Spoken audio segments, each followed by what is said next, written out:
See you. I'm good. How's it going? Good, thank you. How about you? Oh, very good, thank you. Good. Oh, yeah, another terrible performance, Mr. Ledger. I don't know. I just really think you've got to think about giving up this job, okay? Really, you know? I'd like to take you up on that advice. No, don't. Are we good? Oh my goodness, I don't know where to start. I so love this film. And, what was your very first reaction when Todd handed you the script? Well, he didn't actually. Michelle handed me the script. She was on board the film, and another actor was playing Robbie Clark, and he pulled out at the last minute. And so I was going to be there anyway.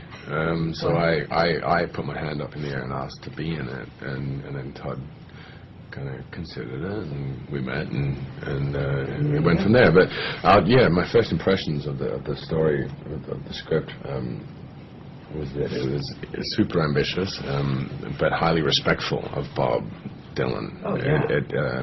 It wasn't trying to categorize him or presume to know him, or it was walking this fine line of kind of presenting a portrait of him, but without kind of putting him in a box, and which so many biopics do, and it just gets so annoying. Well, he really got to the essence of Dylan, I think. Yeah, it felt like it, and it's hard to put a thumb on exactly how he got to an essence of him, because it's so scattered. But you do walk out with something. I totally agree with you. Yeah, and you had to play more. You didn't have to look like him or really sound like him, even though you did work on your accent a bit. But you had to do the personal essence of Dylan. Difficult, challenging, daunting? Not really. No. I mean, that's always difficult. Like, especially as a celebrity, you can relate on that end, because this is the personal, the kids, the family. Yeah. That's. Yeah. I wouldn't say that it was extremely difficult. I find like emotions and trying to capture or portray episodes like that within one's life are intriguing and less of a challenge, but just more kind of it's oh God, what's the word? It's always like a pressure valve where you get to kind of release something. And I didn't necessarily kind of I found a way to relate to Robbie Clark. I didn't necessarily agree with him, but I don't think you have to agree with the people you play. Otherwise, it's just boring if you always agree with them. So I found him interesting for that reason, is that I didn't really agree with him that much. Now, Todd gave all of you a tape so you can listen to the music of the era. What was on yours? What were some of the songs, you remember? One More Cup of Coffee was on there. Which looks like you need right now. No, I'm just... actually, I do. You're right. You caught me. I can't remember exactly. But, did it help? Idiot Wind, I think, was on there.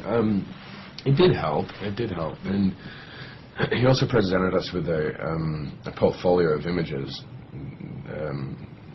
for examples of how he was going to shoot each section. So my portfolio was kind of full of Goddard imagery from Goddard films, and so he gave us an idea of like our environment that we were going to perform in, and then the music on top of that.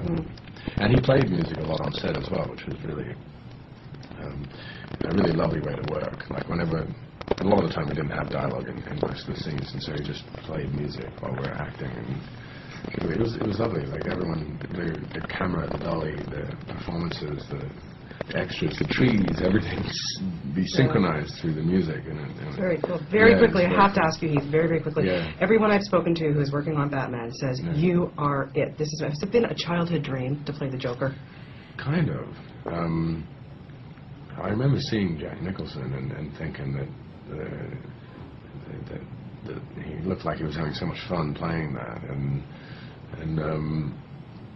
if it was Tim Burton doing the Batman film again, and he asked me to play the Joker, I probably wouldn't have done it, because it would have meant having to fill Jack's shoes, which is impossible, because he was brilliant and perfect in Tim's style of Batman.